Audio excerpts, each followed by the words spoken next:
Hello everyone, क्या आपने कभी ओकुन का नियम सुना है?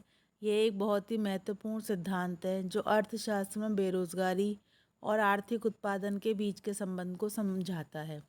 ओकुन का नियम कहता है कि जब बेरोजगारी की दर में 1% की वृद्धि होती है तो देश की वास्तविक जीडीपी में लगभग 2% ही कमी आती है।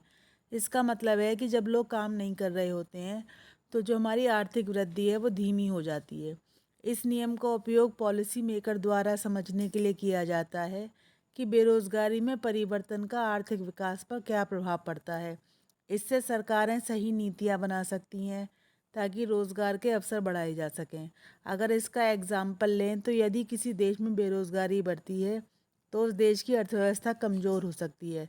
इसीलिए ओकुन का नियम हमें ये बताता है कि रोज़गार बढ़ते रहना, रोज़गार सृजन कितना इम्पोर्टेंट है। इसीलिए ओकुन का नियम केवल एक थ्योरी नहीं है, बल्कि हमें अर्थव्यवस्था को समझने में मदद करता है। तो इसको हम ज़रा डिटेल में देख लेते हैं। इसको देखिए, slope of inflationary pressure curve भी कहते हैं, मुद्रास्फीति दबाव वक्र भी कहते हैं। हम जानते हैं कि यदि मौद्रिक आय 100 और वास्तविक आय 20 हो तो हमारा कीमत स्तर 5 होगा। अब यदि मौद्रिक आय 20% बढ़ जाती है तो मौद्रिक आय बढ़कर 20 से 24 हो जाएगी, परंतु कीमत स्तर 5 ही रहेगा। बेरोजगारी दर में वृद्धि के कारण उत्पादन की वृद्धि दर कम हो जाने के कारण जो कीमत स्तर में वृद्धि का दबाव उत्पन्न होता है वही मुद्रास्फीति दबाव वक्र कहलाता है।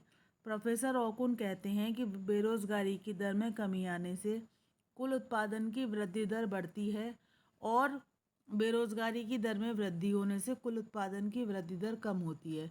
इसी को ओकुन का नियम कहते हैं। ओकुन के नियम के अनुसार वर्ष में बेरोजगारी की दर में 1% की वृद्धि होने से वास्तविक उत्पादन में लगभग 2.5% की कमी आती है, जिसे हम मुद्रास्फीति के दबाव का अनुमान लगा सकते हैं। अगर बेरोजगारी की दर ज़्यादा होती है तो उत्पादन वृद्धि दर कम हो जाती है, और अगर बेरोजगारी की दर कम होती है तो उत्पादन की वृद्धि दर बढ़ जाती है।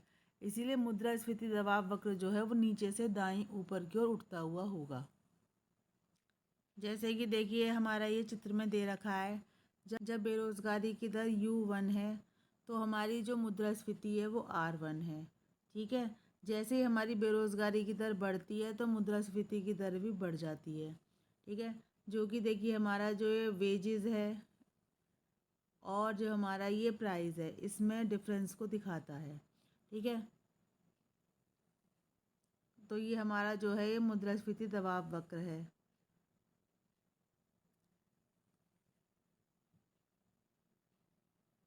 जो हमारे सरकार होती है वो विस्तारवादी मौद्रिक नीति अपनाती है या राजकोषीय नीति अपनाती है, जिससे क्या है, मुद्रा का चलन बढ़ जाता है। तो देखिए, ये हमारा ओकुन का नियम था। आशा करते हैं आपको अच्छे से समझ में आ गया होगा। ये अर्थव्यवस्था का बहुत ही महत्वपूर्ण नियम है। अगर आपको ये वीडियो पसंद आया है तो कृपया हमारे चैनल को सब्सक्राइब करें और हमारे साथ जुड़े रहें। धन्यवाद।